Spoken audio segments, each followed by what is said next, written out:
दुनिया में आतंकवाद तो यहीं से शुरू हो रहा, तो जो यहीं से शुरू हो रहा, पूरी दुनिया में आतंकवाद देवबंद दारुल से ही शुरू हो आपके रहा। गांव के नजदीक से, हाँ, मेरे गांव के नजदीक से, पूरी दुनिया में। पूरी दुनिया में। ये तो मैं नहीं कह रहा, नहीं तो भारत मैं तो कह ही रहा हूँ। चौधरी साहब, जो भारत सरकार पाकिस्तान को घेरती है, और मैं भी मानता हूं कि पूरी दुनिया में जो आतंक की फैक्ट्री है वो पाकिस्तान है, आप इसको उलट कह रहे हैं कि आतंकवाद की फैक्ट्री भारत के अंदर है।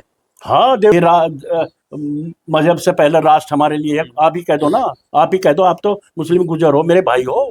मेरे लिए तो राष्ट्र सर्वोपरि। राष्ट्र आपके पास कोई आंकड़ा है दारुल से पढ़ करके बच्चा कहीं गया और फट गया हो? बहुत, मेरे साथ चलो आप। अगर अभी ऐसा कहने से नहीं, कोई आंकड़ा अगर आपके पास हो। मैं आपको बताता हूँ, दारुल देवबंद से आज तक कोई छात्र क्या बात बाहर जाके नहीं फटा। क्या बात। जय हिंद साथियों, मैं आपके साथ मुस्तफ़ा चौधरी, और मेरे साथ जो शख्स बैठे हुए हैं आप भली भांति इनको जानते होंगे, पहचानते होंगे। चौधरी वीरेंद्र सिंह गुर्जर पथिक जनशक्ति पार्टी के राष्ट्रीय अध्यक्ष हैं, और हमेशा अपने बयानों को लेकर विवादों में रहते हैं। बहुत बार बहुत तरह के बयान इनके आप लोगों ने सुने होंगे।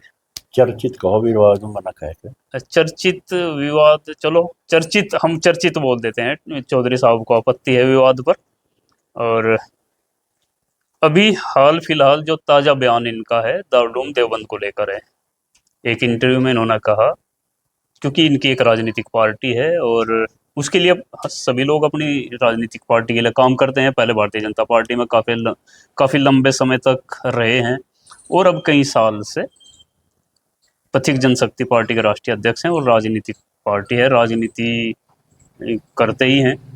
तो इन्होंने एक बयान दिया दारुल देवबंद को लेकर कि अगर आने वाले 2027 उत्तर प्रदेश का जो विधानसभा चुनाव है और 2029 में जो लोकसभा का चुनाव आने वाला है, कि इन दो चुनाव में 27 और 29 में अगर जनता ने हमारा साथ नहीं दिया तो मैं खत्म हो जाऊंगा और अपने बम बांधकर दारुल देवबंद को भी मैं ध्वस्त कर दूंगा।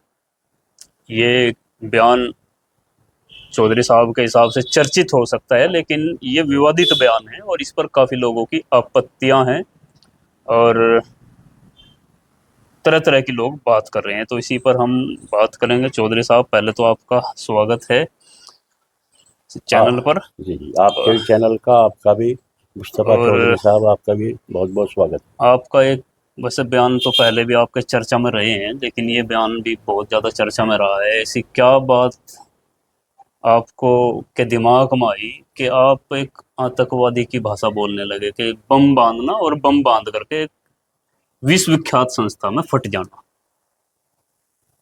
ऐसे क्या प्रॉब्लम है आपको? देखो मुस्तफ़ा जी, चलो अच्छी बात है, क्योंकि ये हमारा जो बयान को बहुत ही अलग तरीके से दिखाने का काम किया।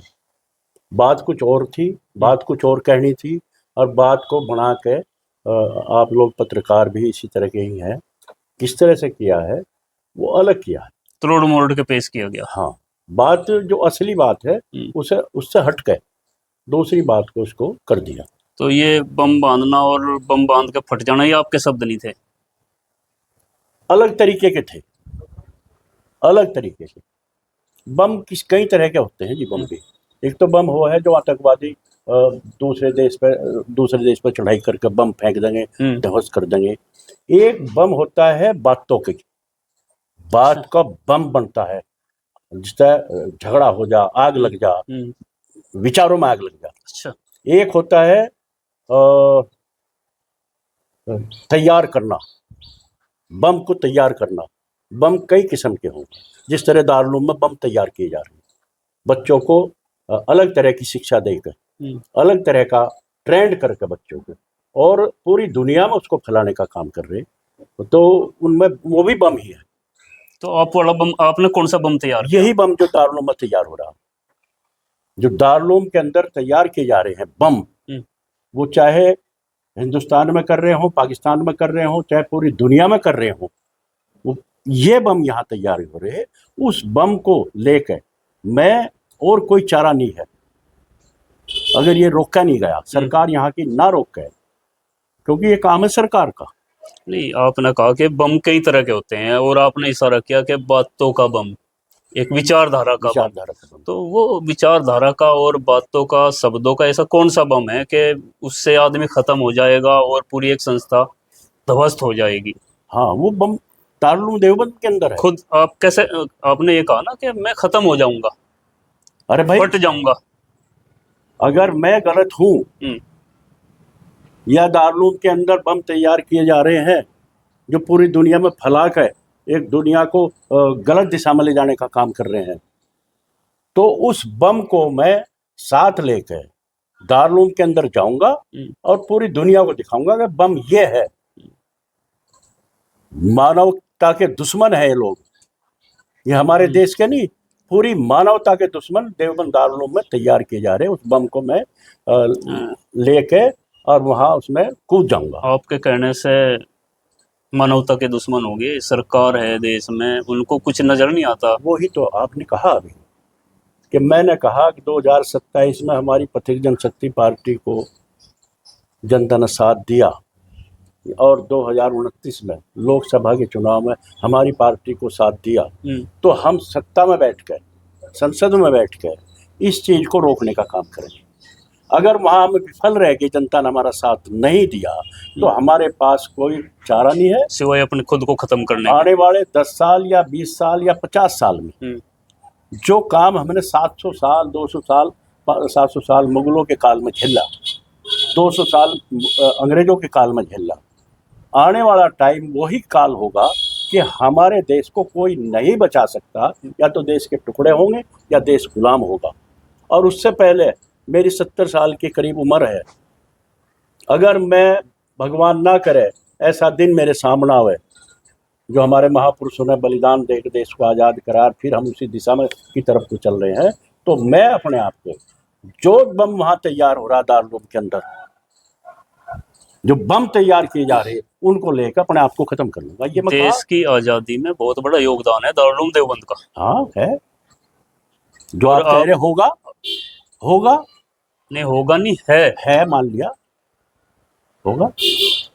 तो आप उन पर यह आरोप लगा रहे हैं कि वो मानवता के दुश्मन है। जितने राष्ट्रवादी आप खुद को मानते हैं या हैं, उतने ही राष्ट्रवादी वो भी लोग हैं और स्वतंत्रता सेनानी भी रहे हैं। वो राष्ट्रवादी नहीं है। राष्ट्रवादी का मतलब है कि हमें सिर्फ, जब भारत में रह रहे, हिंदुस्तान में रह रहे, तो हमें अपने देश की बात करनी चाहिए, अपने देश की वफादारी करनी चाहिए। देश सर्वोपरि है, देश से बड़ा कुछ नहीं है।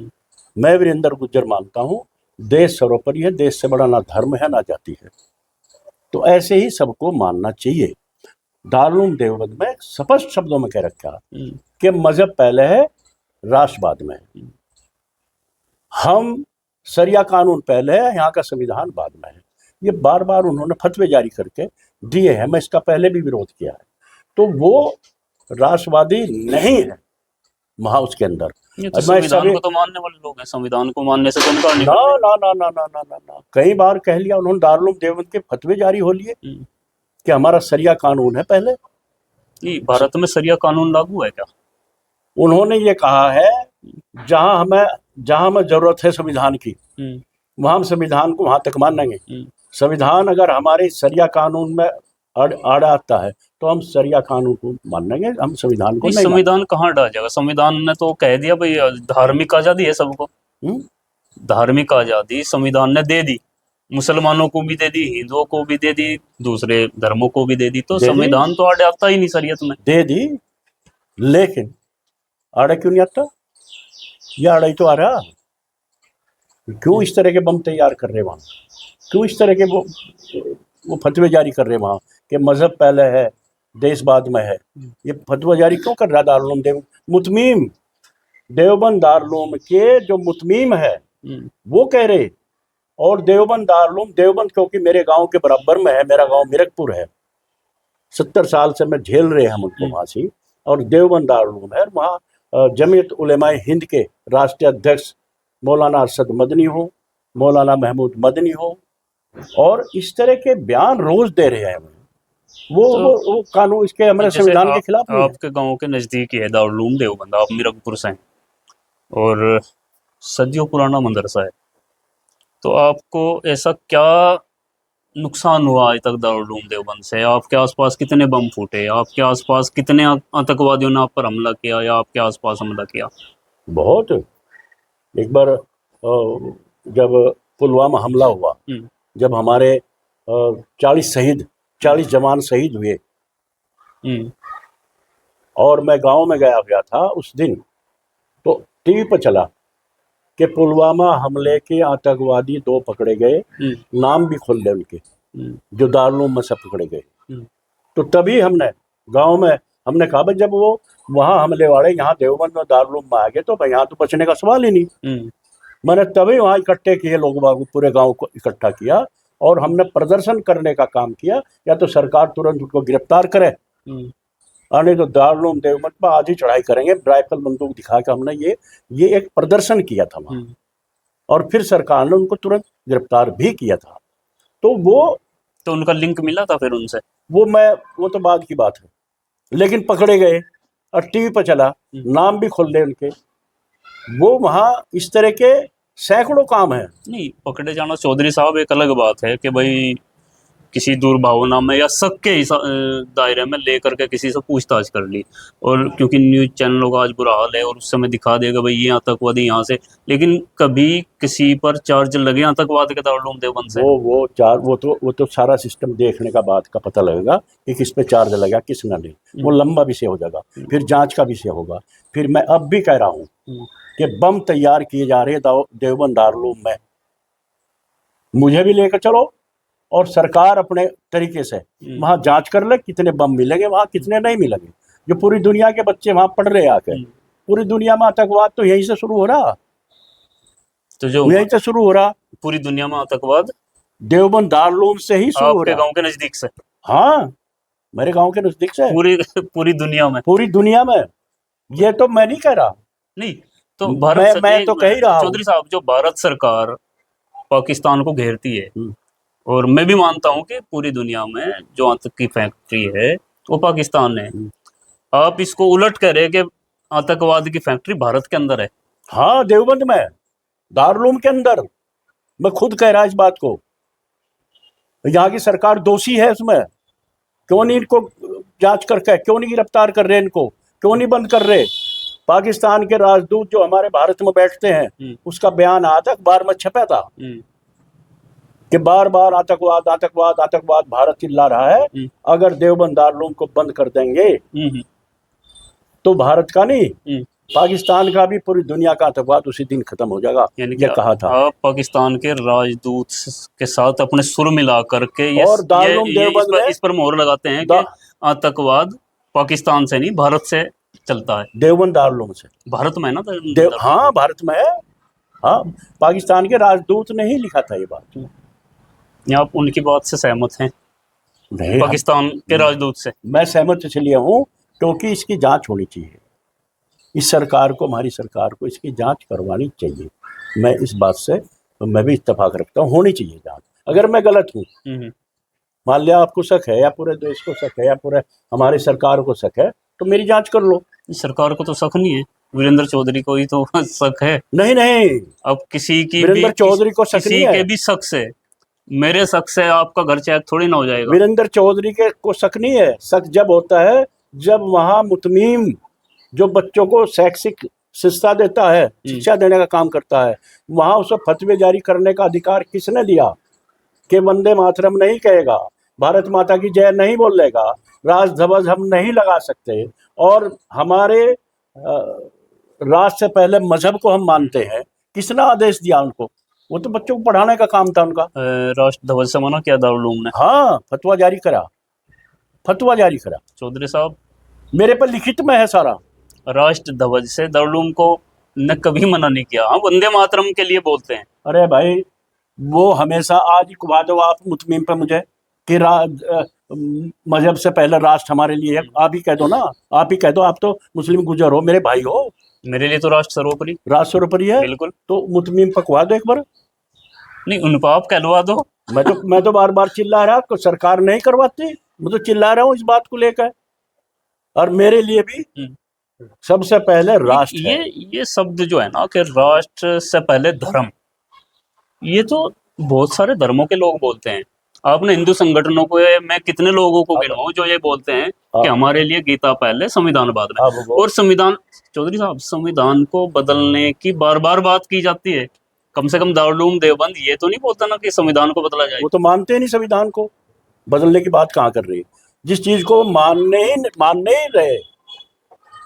संविधान हमारा बाद में है, पहले हमारे सरिया नहीं, है। ऐसा नहीं बोलते हैं कई बार अब चौधरी साहब। वंदे मातरम को लेकर आप कह सकते हैं, वो भी वो अपने खुद के कारण बताते हैं कि भाई इसमें कोई इस तरह की, आपकी इतनी और उसके लिए भी संविधान बाध्य नहीं करता। इतनी हैसियत है कि मैं भी चलूं और आप भी चलें, और सारी चीजें निकाल के मैं भी लाऊं। टाइम रख लें आप, सारी चीजें, क्योंकि यहाँ तो सारी चीज नहीं है। ठीक, सारी चीज जो उन्होंने कहा है आज तक, जो आतंकवादी पकड़े गए हैं और जिस तरह की वहां शिक्षा हो रही है मदरसों में, आप भी रहे, हम भी रहे, और इजाजत लो।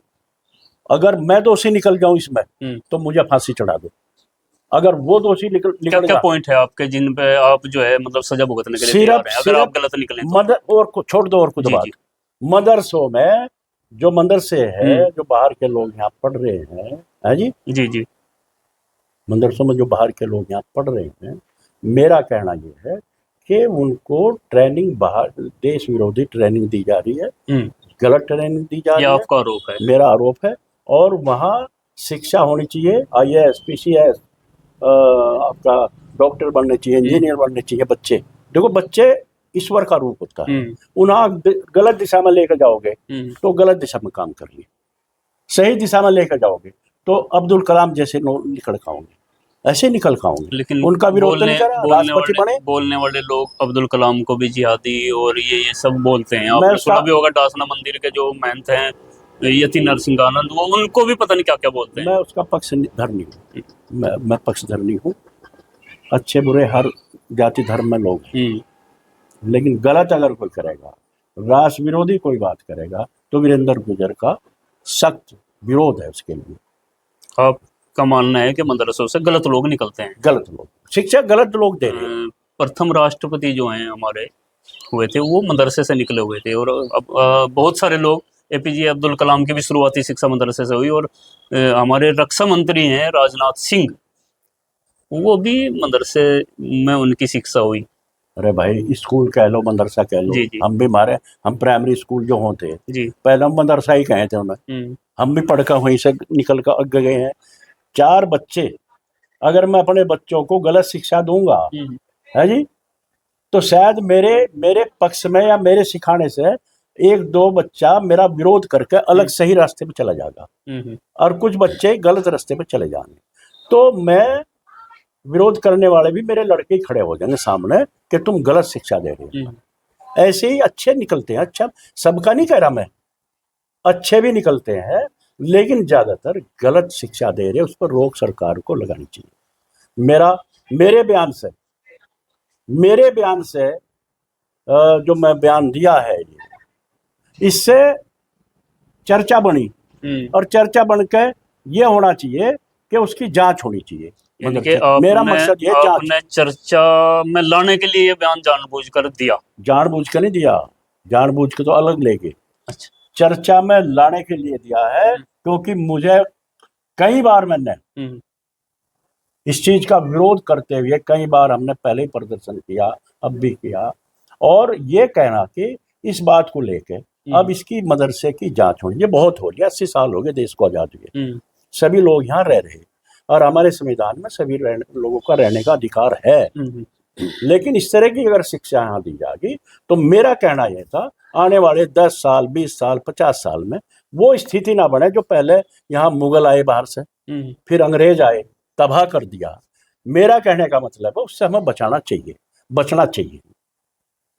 तो चौधरी वीरेंद्र सिंह बतौर राष्ट्रीय अध्यक्ष पथ जनशक्ति पार्टी, राजनीतिक पार्टी, और राजनीति में आने के लिए क्या चौधरी साहब को सिर्फ दारूल ही नजर आता है? कुछ दूसरे मुद्दों पर चर्चा करके उसको चर्चा में लाना, उस पर बात करके, ऐसा कोई जो है चौधरी वीरेंद्र सिंह का ध्यान नहीं उस तरफ? अब आप मुस्तफा जी, चौधरी साहब, आप वहीं जाओ कि चर्चा कहाँ से शुरू हुई।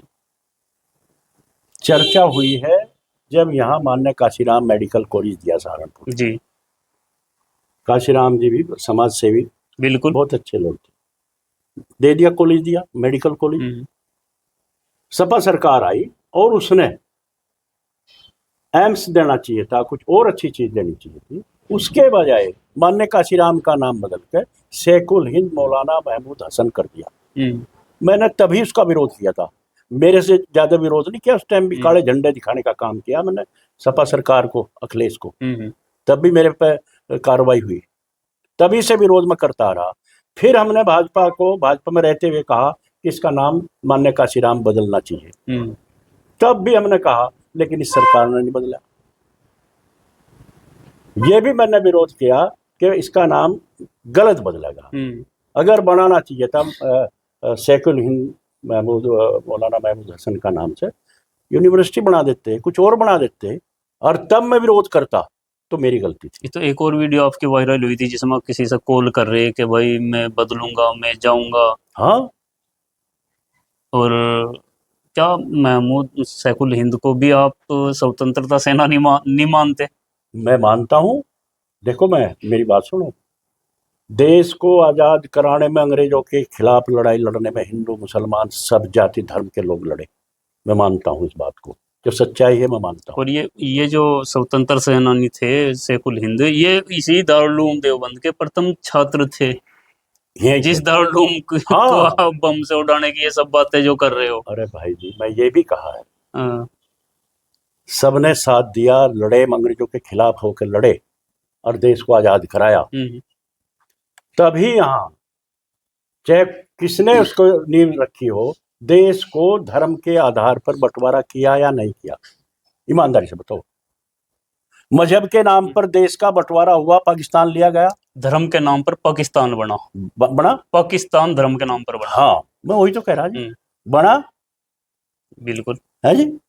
और ये हो गया कि सारे मुस्लिम पाकिस्तान चले जाओ और वहां के सारे हिंदू यहाँ आ जाओ। नहीं, अगर ये चौधरी साहब आप फिर यहीं अटक जाते हो। मेरी बात सुनो, बंटवारा पंजाब और बंगाल का हुआ था। अरे क्या बात कर रहे हो, ये गलत है ना। यही तो झगड़ा शुरू, यही तो झगड़ा। गांधी जी क्यों रोक रहे थे मुसलमानों को भारत में? है उस समय गांधी जी मुसलमानों को इसलिए भारत जोड़ में रहे, क्यों रोक रहे थे? कत्लेआम हो रहा था, लाखों लोग मरे उसमें, लाखों लोग, हिंदू मरे, मुसलमान भी मरे। ये बंटवारा इस तरह से। उस समय की जो टॉप लीडरशिप थी, जो भारत को थाम रही थी, वो टॉप लीडरशिप जो है मुसलमानों को रोक रही थी कि आप यहीं रुकें। नहीं, टॉप लीडर किसे कहेंगे आप? 2 आदमी लीडर थे टॉप, और गांधी सब और नेहरू ना, 2 लीडर थे। पटेल पटेल ने 562 रियासतों को एकजुट किया। अगर वो 562 रियासतें एकजुट ना हो तो भारत नहीं बनता। अलग अलग आज़ाद करके चले गए थे अंग्रेज, तो वो सबसे बड़ी लीडरशिप।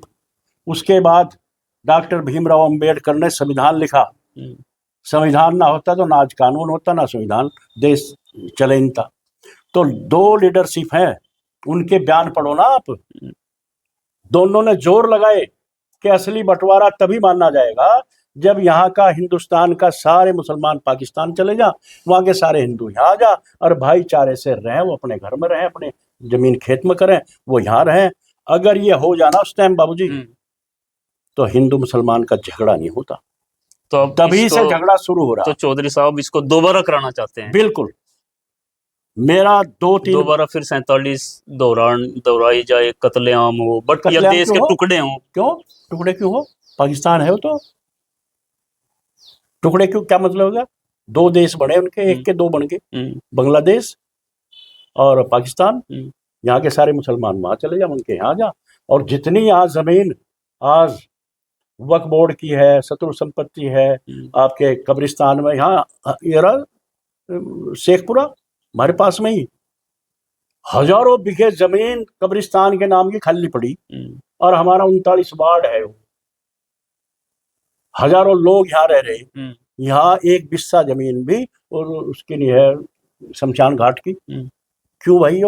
ये गैर इंसाफी नहीं क्या, गलत नहीं क्या? ये आज़ादी के बाद भारत में ने जो है बहुत सारे नेता देखे, बहुत सारे प्रधानमंत्री देखे, अलग अलग पार्टियों को यहाँ पर सरकार आई। संविधान को अच्छे से जानने वाले लोग थे, बंटवारे को अच्छे से जानने वाले लोग जो है सत्ता में आए। तो क्या उनकी नज़र इस तरफ नहीं कि जहाँ चौधरी वीरेंद्र सिंह की नजर जा रही है। अगर नजर चली जाती तो 80 साल से हमारे जो हिंदू मुसलमान और पाकिस्तान का हमारा झगड़ा हो रहा ना जी, ये झगड़ा एक दिन भी नहीं चलता। झगड़ा उसी दिन खत्म हो जाएगा। और अब भी जब ही खत्म हो जाएगा जिस दिन भाई बंटवारा, मान लिया हमारा आप सगे भाई हैं, बंटवारा तो भाइयों भाइयों में हो, आपने अलग घर ले लिया, बंदा अलग जमीन ले लिया, अलग घर ले लिया, तो अपने में आप काम करेंगे, अपने में हम काम करेंगे, झगड़ा है ही नहीं। लेकिन तुम मेरी डोर खोद दोगे, मैं तुम्हारी डोर खोद दूंगा और मैं थारी में कब्जा करूंगा, तो झगड़ा तो बन गया। यही काम चला रखा है, जानबूझ के चला रखा कि हमारी सत्ता हासिल हो रहा है और आपस में झगड़ा बढ़ता रहे। अब इसका अंत है।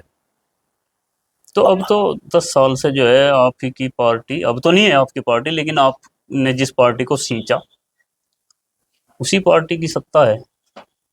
काम नहीं करना चाह रही ना। दारुल उलूम देवबंद भी है। हाँ, और ये सब जो समस्याएं आप बता रहे, मैंने बहुत लड़ाई लड़के भाजपा में काम किया, बहुत लड़ाई लड़ी, अपने आप को बलिदान कर दिया। कभी नहीं चाहा मैं विधायक MP बनूं, सेवा देश के लिए करना चाहता। लेकिन जब उन्होंने, लोग तो कमेंट में ये भी लिखते हैं जब आपका कोई बयान विवादित होते हैं कि चौधरी साहब जो है सत्ता के लोभ में इस तरह की जो है शब्द बिगाड़ रहे हैं। कौन सा सत्ता का लोभ? भाजपा का। जो आपके बयानों पर जो ऐतराज जताते हैं वो लोग ऐसा बोलते हैं कि टिकट के लिए ऐसा बोल रहे हैं। टिकट किससे? मैं ही टिकट दूं? मेरे पे टिकट पर लड़ लो, मेरी तो पार्टी है, मैं टिकट देने को तैयार हूँ, लो मेरे से लड़ो। लेकिन मुख्य धारा में पार्टी कैसा हो उसके लिए आप इस तरह के वो तो करेंगे ही नहीं। अरे भाई एक बात बताओ, मुख्य धारा में जोड़ने के लिए तो हमें कुछ तो करना पड़ेगा, उन पॉइंटों को उठाना पड़ेगा जो 80 साल से किया नहीं पार्टियों ने, जिन पर विवाद खड़ा हो। एक पिल्ला सपा ने पकड़ रखा आज की तारीख में, पिल्ले, छोटे पिल्ले। कभी पिल्ले लड़ाएगा आपने? मैं तो लड़ाई छोटा पिल्ला इनका पकड़ लिया। नहीं, आप तो अब भी लड़ा रहे, और ऐसा लड़ा रहे नहीं पिल्ले तो आप अब भी लड़ा रहे। नहीं, लड़ा नहीं रहे, और असली गलत बात। आपने तो यहाँ तक बोल दिया अगर मेरा साथ नहीं दोगे तो मैं खत्म हो जाऊंगा। मतलब ये हताशा है ना? हताशा नहीं है या क्या है? हताशा नहीं है ये आप मतलब चौधरी साहब आप इस बयान को इतना हल्का मान रहे कि अगर मेरा साथ नहीं दिया 27 और 29 में, अगर तो मैं खुद को खत्म कर लूंगा और खुद तो खत्म होऊंगा ही, दारुल उलूम देवबंद को भी। ये हताशा का नहीं बयान, आप नहीं मानते इसको? ना, ये आप नहीं, ये आप लोगों को भी डरा रहे हो। लोगों को कैसे डरा रहे? वोटर्स को कि या तो मुझे वोट दो नहीं तो मैं ये करूंगा। मुझे नहीं वोट कहा, अगर हमारा साथ नहीं दिया हमारे विचारों का साथ ना दिया, हमारे जनशक्ति पार्टी के, प्रतीक जनशक्ति पार्टी के भी हमारे जो विचार मैं आज बता रहा, हमारे में क्या क्या आता है? भाजपा भी आती है क्या हमारे में? नहीं, जनता देश आता है, देश। अगर जनता ने अपने माइंड में ये चीज ना हरी जो 80 साल से चल रही है, 80 साल से लड़ाई चल रही है नहीं चल रही। मैंने तो एक फिल्म भी बनाई थी। अच्छा, जो जहरीली सीढ़ी नाम दिया आपने पत्रकारों क्या थी जी?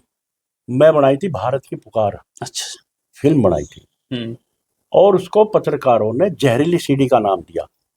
जहरीली सीढ़ी। मैंने पहला पॉइंट यही दिया।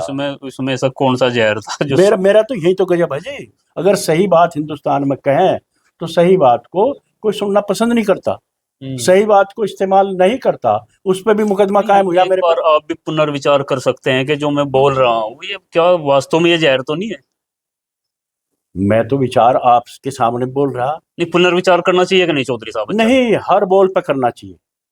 जैसा आपने यही जो ताजा बयान दिया, आप इस पे पुनर्विचार करेंगे कि हाँ नहीं भाई चूक तो हुई? चूक हुई नहीं, मैं क्योंकि एक तो चौधरी साहब आप आतंकवाद के खिलाफ बोलते हैं, बोलना चाहिए, बहुत अच्छी बात आपकी लगती है कि आप आतंकवाद के खिलाफ बोलते हैं, और खुद आतंकवादी घटना के बारे में आप जिक्र करते हैं, ये खुद बम बांधकर फट जाना। अरे बम का आप आतंकवादी नहीं मानते? कितने हो?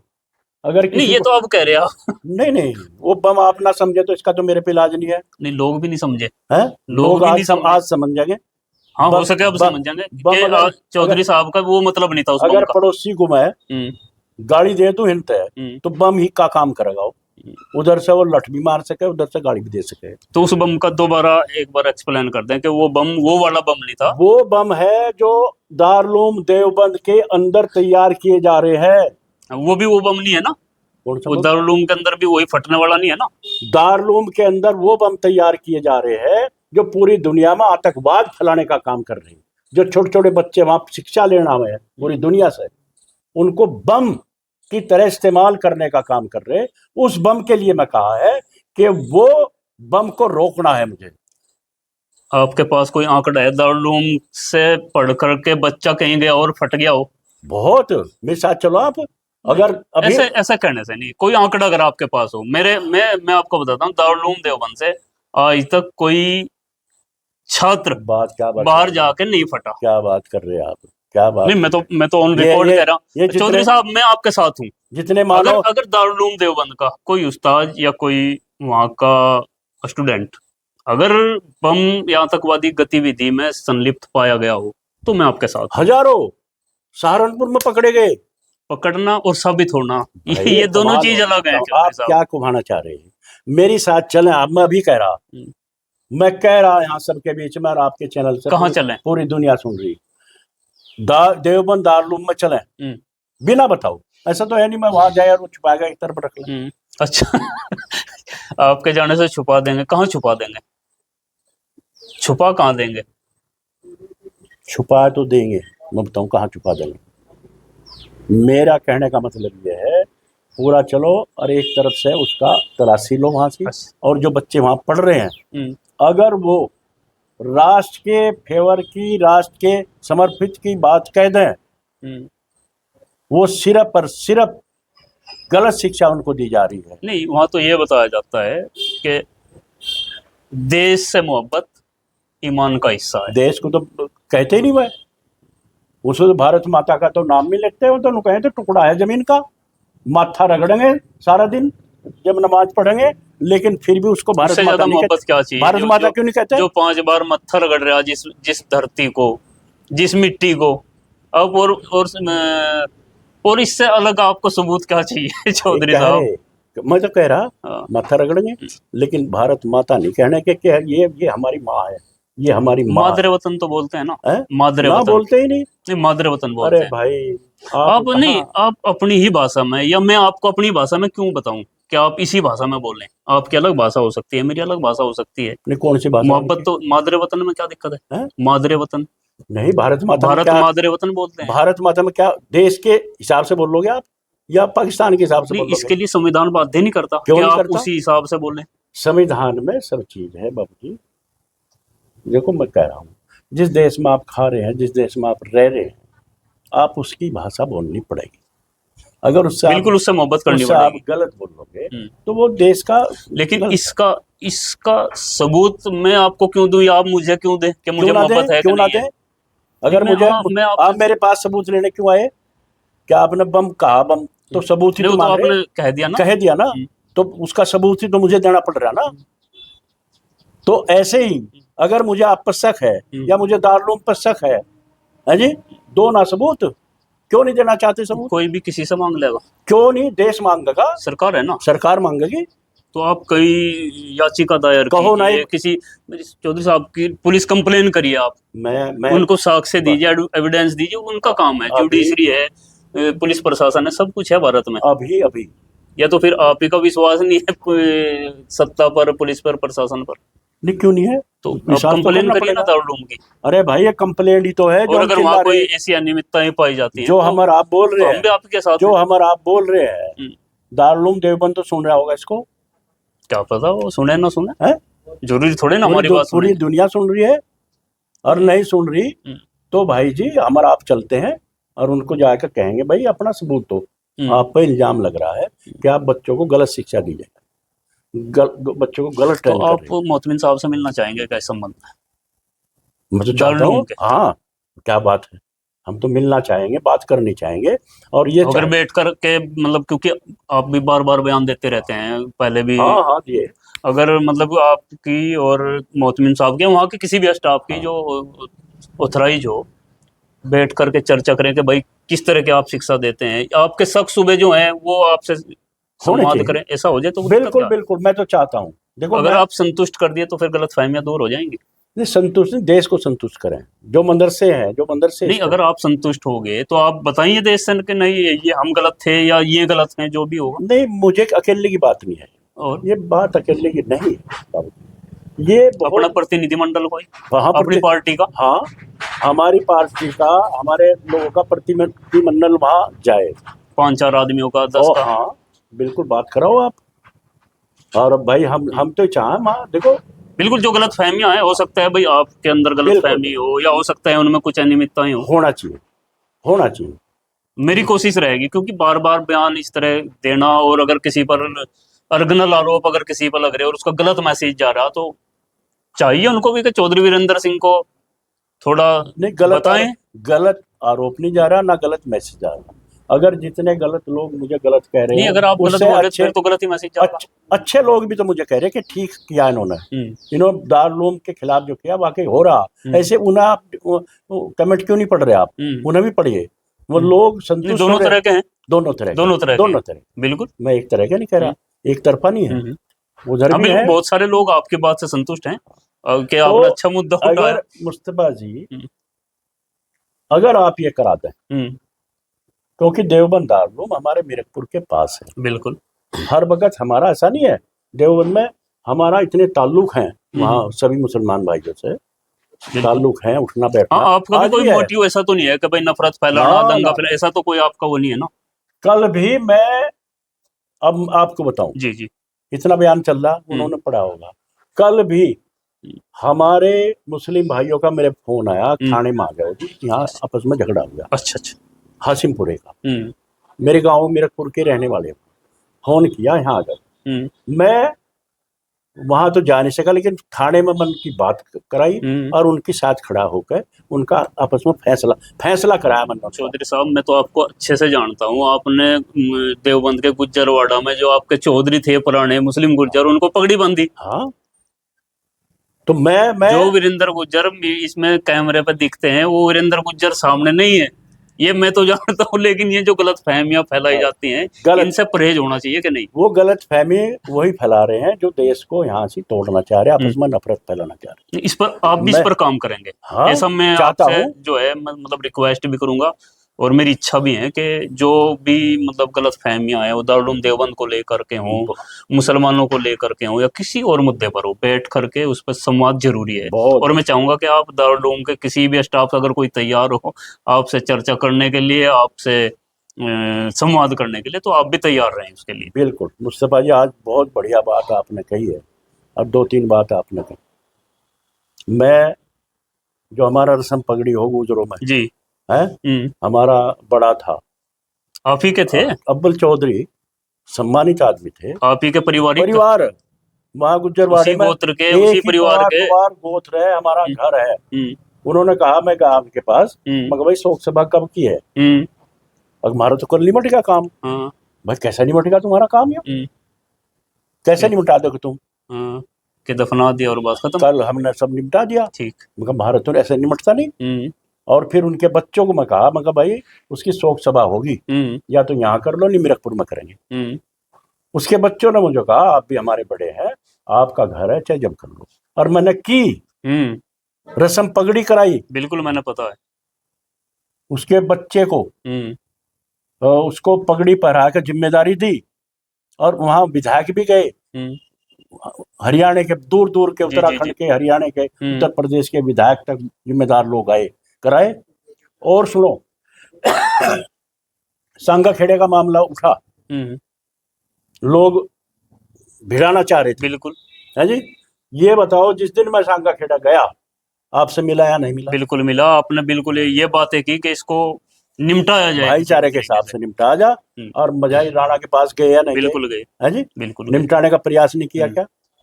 प्रयास किया। तो मैं भी ये चाहता हूँ आपका जो ये पॉजिटिव पॉइंट है, ये लोगों तक जाए। और सुनो, छापर मंदिर का प्रकरण हुआ, मैं गया।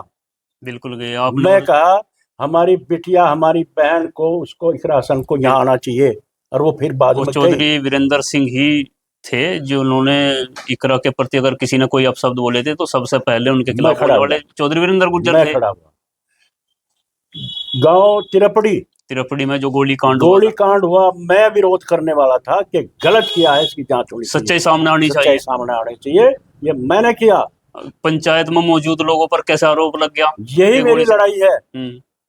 और ये भी लड़ाई ये थी आपका वो है मुस्तफा गोरा कौन है, संगठन है देवबंद में ही, इसाक गोरा। इसाक गोरा। अखबार में मैं ही बैठा अखबार पढ़ा मैंने, उसमें देखा कि उसने वो मुद्दा उठाया मनोज चौधरी को लेकर, माफी मांगनी चाहिए और इसका अखिलेश को शिकायत करेंगे, फला करेंगे।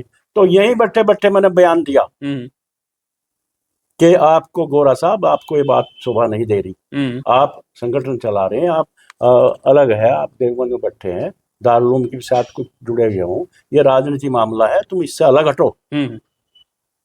तुम यही तो तुम्हारे पे उंगली उठे बार बार कि देवबंद में ये इस तरह की बात हो, देवबंद में इस तरह की बात हो, तुम अलग हटो।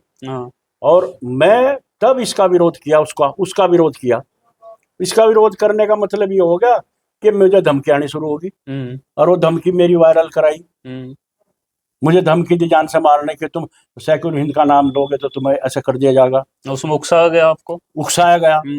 तब मैंने फिर इस बात को, मामला तो था डिबेट पे, पत्रकार भाई आया तो था इसको सेकुलर हिंद की बात को लेकर, और वो घूमता दारुल पे कहा। तो इसको एक बात बताओ, महापुरुषों का नाम क्यों बदलो भाई तुम?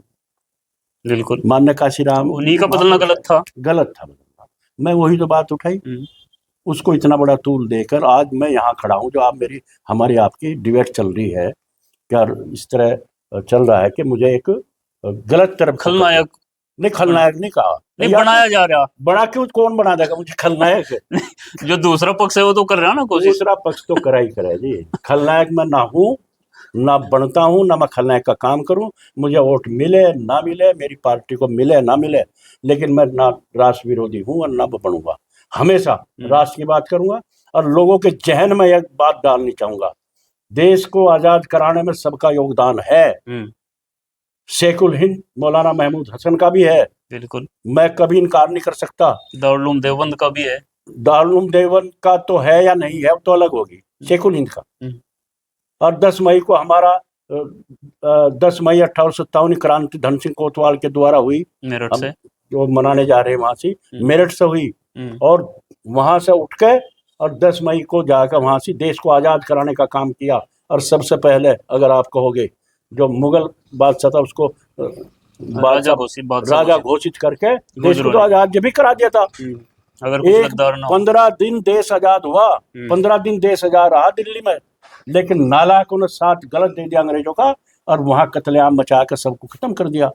क्या बात कर रहे हैं आप, हमारी कम्युनिटी की क्या बात कर रहे हैं? हमने तो देश के लिए कुर्बानी दी है, बलिदान हुए हम, लेकिन आज हम क्रिमिनल एक्ट झेला है, क्रिमिनल एक्ट आजादी से 5 साल बाद तक। बाबूजी, आज हमें खाम खाई कोई खा के कह दे चोर है, देखो तो आप। तो चौधरी साहब, मेरा भी तो यही दर्द है कि चौधरी वीरेंद्र सिंह गुर्जर ऐसी बिरादरी से आते हैं जिनका योगदान ही, जो पूरी कौम ही स्वतंत्रता सेनानी रही, और उनको अगर इस तरह से रिप्रेजेंट किया जाए तो दर्द तो मुझे भी होगा ना। मैं गलत तरीके से कोई करो जाओ, मैं गलत ना हूं, ना मुझे कोई कर सकता है, और मैं आज भी देश के लिए, हमारी कौम को कुछ मिले ना मिले, गुजर को, लेकिन देश से गद्दारी हम कभी कर नहीं सकते। और मैं कह रहा हूं, मैं अपने भाइयों को कह रहा आपसे सामने, जी, जो हमारे मुस्लिम गुजर हैं, चाहे हिंदू गुजर हैं, चाहे सिख गुजर हैं, मैं सबको कह रहा हूँ, देश हमारे लिए सर्वोपरि है। देश के लिए खड़े हो जाओ एकजुट होकर, देश को तुम ही बचा सकते हो, अन्यथा बहुत बुरा हाल होने वाला पूरा देश का। इसे कोई बचा नहीं सकता। तुम किसी के चक्कर में, मैं तो चक्कर में हूँ नहीं जी, मैं किसी के चक्कर में नहीं हूँ जी। हमारे लिए देश सर्वोपरि है, रहेगा, इसे कोई मिटा नहीं सकता।